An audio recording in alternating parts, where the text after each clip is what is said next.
Do you want to start a podcast, but you're worried you'll sound like the podcast bros perpetuating nonsense? Or you're worried that the market is too saturated? Worry not. I have a tutorial for you that will show you all of the steps to curating a professional show that's bound to give your listeners an outstanding experience. Throughout this 7 or so episode series, I'll show you the steps I took to create my podcast and the things I've learned that have helped me remain consistent and interested in the topics I'm speaking about. Hello and welcome back to the How to Start a Podcast tutorial. Today we're discussing creating media for your episodes, including the graphic and written media. We do this to promote your show and complement your episodes to create buzz and build an audience. When I started my show, I didn't realize all the media I'd be bound to create, and with this episode, I'll break down everything you need to make to support your show. Some things can be made once and recycled throughout the lifetime of your show, and other things can be created to suit each unique episode. Today's tutorial is broken down into the subtopics of creating your episode covers and thumbnails, your descriptions, clickbait titles, social media, branding, analyzing data, and cross-promotion. As for your episode covers and thumbnails, the episode cover or thumbnail is the first thing potential listeners will see before choosing to listen to your show, so it's important to make it eye-catching and informative. For each individual episode, you'll want an image that relates to the episode topic and includes the episode title and your podcast name. It's also a good idea to maintain a consistent visual style across all of your episode covers to make your podcast easily recognizable. I like to have fun with my YouTube thumbnails, and the only consistent thing throughout them is the colors that I use, but I like to make them different every time. I do this by scrubbing through my videos to find a frame that I can use as a goofy selfie and remove the background with a free background remover tool and add a fun background. As for your episode covers for the podcast version of your show, Anchor asks for a cover photo that encompasses your whole show, and you can also change it to add covers for unique episodes. For my regular show, I use the same purple cover every week, and for this tutorial, I've changed my episode covers to be dark green. I'll tell you more about that color theory later. I personally include a short description and a title of the episode, as well as a brief description on what procrastination means. I've also seen other podcasts using a professional-looking cool girl selfie of the host. Ultimately, the way you style your covers is up to you, but if you create one template you can plug and play with, it can significantly cut back the time you spend making them. And now for your episode descriptions. Descriptions should be more informative than they are catchy. You don't need to create an overly catchy description because the number of people who actually read it are very low. Ultimately, what you're doing is adding as many keywords as you can so that the platform algorithm can understand what you're speaking about and refer you to people with similar interests. For my video descriptions, I actually asked ChatGPT to convert my original scripts into a description, and I reread it for accuracy before adding my contact links to the end. Typically, if someone is going into your description, they're looking for specific information like a link to contact you or a product you recommended that you mentioned in your episode. People looking for this information will scroll right past your description until they find the relevant information that they're looking for. You can write engaging descriptions if you want, and perhaps you can turn them into a blog as well to support your show and reach an audience with a reading learning style, but personally, I find it takes way too long and I love saving time. And now for clickbait titles. Be careful not to include misleading or irrelevant information in your descriptions or your titles in an attempt to attract clicks. This is called clickbait, and it can be very harmful to your podcast reputation and the trust that you build with your audience. That being said, I define the way I use clickbait differently when I'm choosing my titles. When I'm reviewing my episode and deciding on a title, I'll use words that I believe will elicit an emotion from an unsuspecting listener, almost like a cliffhanger. And the trick to this is to stick to accurate and truthful statements that come from my content. In other words, I find a phrase that elicits emotion, and then I dive deeper into that phrase in my actual episode in order to alleviate the emotion I've caused. This may take some practice, as you really don't want to cause harm by leading people to your show without actually addressing your title, but this is the best way to make your titles catchy. And now for social media. Social media is a modern and powerful tool to reach your audience. I honestly don't like social media for the general stigma behind it, but it can be used in a positive way to be the change you want to see in the world. I can't deny that social media is an ideal method to keep in touch with your community. You can engage with your listeners by asking thought-provoking questions and creating polls related to your podcast topics. You'll also want to mix between video snippets of your show and eye-catching graphics to frame your information in a different format than your audio files. You'll be creating unique content leading up to every episode to create hype and after it's live to drive traffic. It's time-consuming, but it is quite easy to do.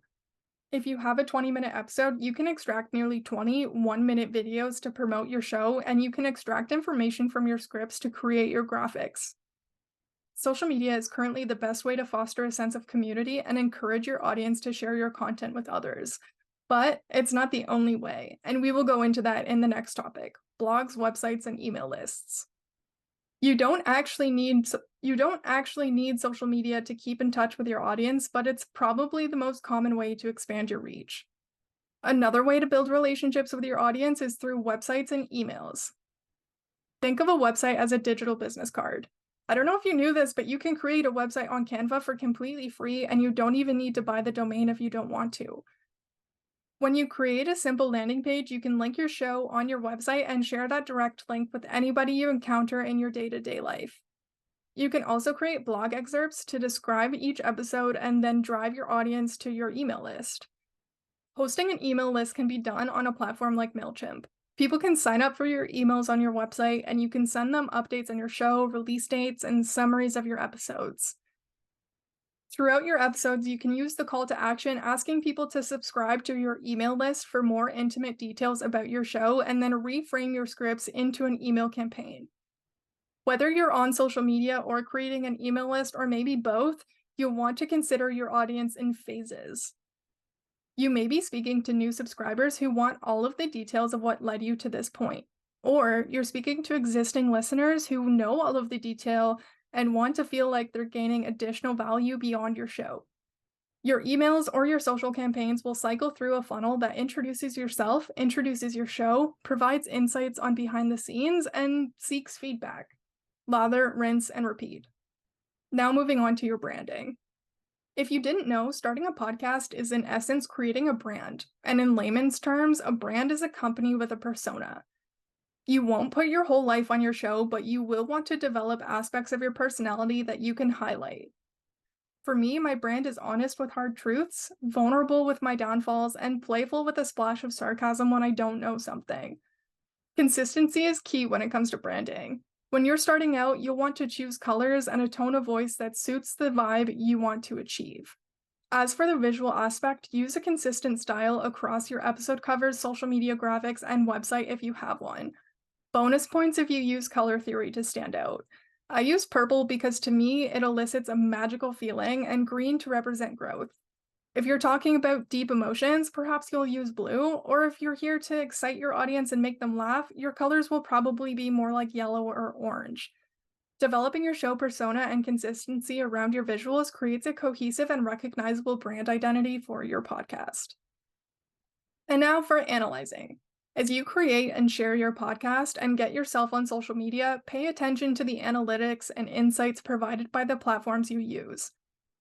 You'll use these tools to gain a deeper understanding of your audience by monitoring the episodes that get more attention than others and asking yourself what happened to create more buzz and how you can replicate your momentum. Even if you're getting no response, crickets is still a response. The data you collect will guide you in understanding what resonates with your audience and what can be improved. Don't be afraid to refine your marketing media strategies around your insights. You're not limited by your brand persona to stick to one way of doing things forever. If something's not landing, change it. And now for the last section of this topic, cross-promotion. Collaborations are an excellent way to cross-promote yourself. We will go even deeper into collaborations with our second to last episode about sponsors, interviews, and collaborations, but I wanted to mention it here as well. By appearing as a guest on other people's show, you have the opportunity to share their existing audience and jumpstart your own by expanding your reach. You can also cross-promote by sharing each other's episodes and doing shoutouts to one another on your social channels. When you're reaching out to potential collaborators, be sure to pitch your partnership as a mutually beneficial agreement to help both parties grow their listener base. Even if you don't have a large audience yet, to gain the attention of collaborators, practice your hand at pitching in order to sell them on why being on their show will showcase their talents in a different light for their audience. And now that wraps up today's episode on marketing media to support your podcast. By incorporating these strategies in your marketing efforts, you'll enhance your podcast's visibility and attract a larger audience. Some key takeaways from today's episode are to create eye-catching covers and content, using informative descriptions with keywords, using clickbait the right way, creating your brand persona, leveraging social media, blogs, emails, and websites to nurture your audience, analyzing platform data to understand your audience, and growing with collaborations. Remember, podcasting is not just about creating great content, it's also about effectively promoting and reaching the right listeners. I hope these insights have inspired you to elevate your promotional efforts, and stay tuned for our next episode where we will delve deeper into collaborations, sponsors, and interviews. Until then, thank you so much for being with me and keep sharing your voice. I'll catch you in my conclusion. Anyway, thank you so much for being here with me. If you haven't already, now is your chance to subscribe to my channel. On a weekly basis, we talk about the superpowers and setbacks of perceived flaws to develop self-acceptance. We also discuss cultivating creativity with sustainable work-life balance, and now we talk about podcasting. Check out the links in my description for all the ways that I can help you, and thanks again for being here. Cheers for now. That was good. I'm going to do it one more time.